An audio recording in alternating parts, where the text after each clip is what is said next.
Kadif Propam nonaktif Irjen Pol Verdi Sambo hari ini memenuhi panggilan penyidik Bareskrim Polri untuk menjalani pemeriksaan sebagai saksi dalam kasus penembakan Brigadir Nofriansyah Joshua Huta Barat. Verdi Sambo menyatakan ini adalah pemeriksaan keempat yang dijalaninya.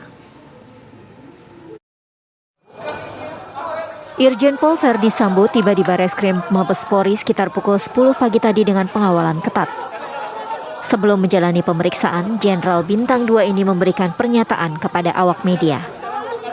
Verdi Sambo menyatakan ini adalah pemeriksaannya yang keempat kali. Sebelumnya, ia juga menjalani pemeriksaan di Polres Metro Jakarta Selatan dan Polda Metro Jaya. Verdi juga menyampaikan permohonan maafnya kepada institusi Polri dan menyampaikan duka cita kepada keluarga Brigadir Joshua Huta Barat. Hari ini saya hadir memenuhi panggilan penyidik Bareskrim Polri. Pemeriksaan hari ini adalah pemeriksaan yang keempat. Saya sudah memberikan keterangan kepada penyidik Polres Jakarta Selatan, Polda Metro Jaya, dan sekarang yang keempat di Bareskrim Polri. Selanjutnya, saya juga ingin menyampaikan permohonan maaf kepada institusi terkait peristiwa yang terjadi di rumah dinas saya di Duren 3. Kemudian yang kedua, saya selaku ciptaan Tuhan menyampaikan permohonan maaf kepada institusi Polri. Demikian juga saya menyampaikan bela sungkawa atas meninggalnya Brigadir Joshua. Semoga keluarga diberikan kekuatan. Namun semua itu terlepas dari apa yang telah dilakukan saudara Joshua kepada istri dan keluarga saya. Verdi juga meminta agar semua pihak bersabar dengan proses hukum yang berjalan dan tidak berasumsi sendiri. Tim TV One mengabarkan. Polisi menetapkan mantan ajudan Kadif Propam Polri nonaktif Irjen Pol Verdi Sambo yaitu Barada Richard Eliezer alias Barada E sebagai tersangka dalam kasus penembakan Brigadir J. Polisi juga menyatakan aksi Barada E menembak Brigadir J bukan untuk membela diri dan penyidikan tetap berkembang dengan pemeriksaan sejumlah saksi.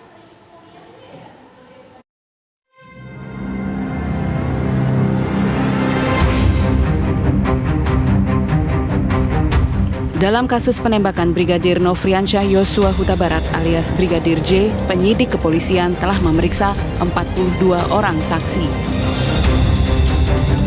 Di antara para saksi termasuk ahli dari unsur biologi kimia forensik, metalurgi balistik forensik, IT forensik, dan kedokteran forensik. Dari hasil penyidikan tersebut, pada malam ini penyidik sudah melakukan gelar perkara dan pemeriksaan saksi juga sudah kita anggap cukup untuk menetapkan Barada E sebagai tersangka dengan sangkaan pasal 338 KUHP, contoh pasal 55 dan 56 KUHP. Pemeriksaan ataupun penyidikan tidak berhenti sampai di sini, ini tetap berkembang. Sebagaimana juga rekan-rekan ketahui bahwa masih ada beberapa saksi lagi yang akan kita lakukan pemeriksaan di beberapa hari ke depan. Barada Richard Eliezer alias Barada E yang merupakan mantan ajudan Kadif Propam Polri nonaktif Irjen Pol Verdi Sambo resmi ditetapkan sebagai tersangka dalam kasus penembakan Brigadir Joshua di rumah dinas Irjen Pol Verdi Sambo pada 8 Juli lalu. Pasal berlapis menjerat Barada Eliezer diantaranya pasal 338 KUHP tentang pembunuhan, pasal 55 KUHP tentang turut serta, dan pasal 56 KUHP tentang membantu melakukan tindak pidana. Menurut Dirtipidum Bareskrim Polri, Brigjen Pol Andirian, aksi Barada Eliezer menembak Brigadir Joshua bukan untuk membela diri. Usai ditetapkan sebagai tersangka, Barada Eliezer langsung ditangkap dan ditahan di rutan Bareskrim Polri. Dari Jakarta, tim TV One mengabarkan.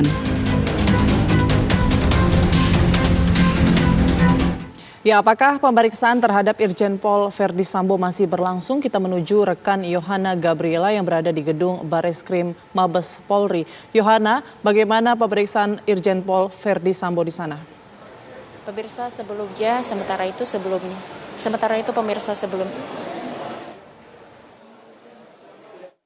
Ya, selamat petang, Sirada pemirsa di rumah. Hingga saat ini pemeriksaan terhadap Irjen Pol Verdi Sambo ini masih terus juga berlangsung dan juga belum usai sejak kedatangan dirinya pada pukul 10 pagi tadi, bahkan beberapa menit lebih awal.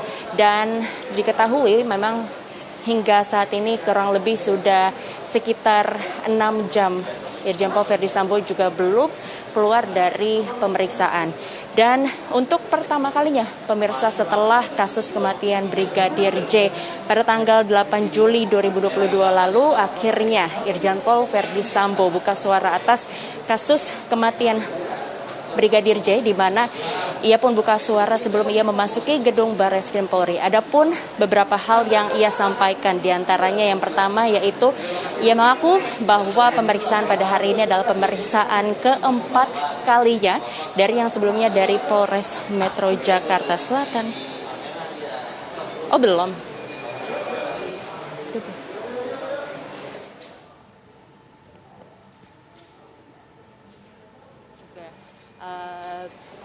Berikutnya ada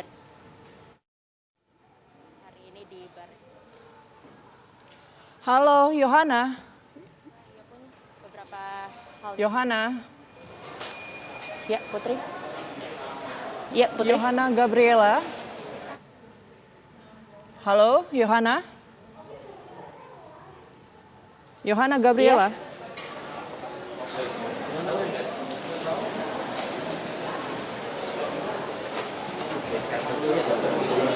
Yohana, bagaimana jalannya pemeriksaan Irjen Pol Verdi Sambo? Silahkan lanjutkan laporan Anda. Ya, Putri, ini kami pantau saat ini masih belum terlihat tanda-tanda keluarnya Irjen Pol Verdi Sambo dari pemeriksaan yang tengah berlangsung. Kami juga masih terus mengawasi dan melihat area di Bareskrim Mabes Polri, dan perlu kami sampaikan beberapa hal yang sebelumnya ia sampaikan sebelum memasuki gedung Bareskrim Polri, yakni adalah yang pertama permohonan maaf terhadap institusi Polri, dan juga ia menyampaikan bahwa ini keempat kalinya ia mendatangi pemeriksaan.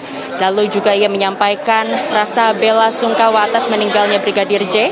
Ia juga menyampaikan turut berharap agar seluruh pihak bersabar dan tidak berasumsi. Ia juga memohon doa agar istrinya bisa pulih dari trauma serta anak bisa melewati kondisi ini. Ini belum tahu berapa lama pemeriksaan berlangsung, namun jika dihitung sejak kedatangan Irjen Pol Verdi Sambo ini dilihat sudah sekitar 6 jam pemeriksaan ini berlangsung. Adapun kemarin pada tanggal 3 Agustus 2022 dari Bareskrim Polri juga sudah menetapkan Baradae sebagai tersangka, di mana Baradae kini tengah ditahan di rutan Mabes Polri, dan pasal yang disangkakan yakni adalah pasal 338, Jungto pasal 55 dan pasal 56 KUHP, dan dengan ancaman hukuman 15 tahun penjara. Pihak kepolisian juga tengah memeriksa 42 saksi, yakni 11 dari keluarga Brigadir J, 7 ajudan dari Verdi Sambo, dan sejumlah saksi ahli. Di mana di hari yang sama pada kemarin juga dari pihak keluarga, yaitu Ahyanda almarhum Brigadir J beserta rekan pengacara yang memang bukan kuasa hukumnya ini juga sempat mendatangi audiensi dengan Menteri Koordinator Politik Hukum dan HAM atau Mahfud MD di kantor Kemenpolhukam, di mana ini disambut oleh Mahfud MD dan juga menyampaikan beberapa tuntutan dan distorsi, di mana diantaranya yang pertama ini adalah memang sebelumnya dari pihak pengacara ini sempat menuntut agar kasus di Polda Metro Jaya untuk dipindahkan ke Bareskrim Polri, lalu ini sudah dipenuhi. Namun yang menjadi tuntutan utama yakni adalah pencemaran nama baik, di mana dari awal pengungkapan kasus yang mengatakan bahwa Brigadir J melakukan pelecehan seksual ini tidak terbukti, belum terbukti begitu, namun sudah beredar, dan inilah yang mereka tuntut dan mereka sampaikan keluhan tersebut ke Menko Polhukam. Demikian, kami masih akan terus menunggu pemeriksaan dari Irjen Pol Verdi Sambo. Kami kembalikan kepada Anda di studio. Baik, terima kasih Yohana Gabriela melaporkan langsung dari Mabes Polri.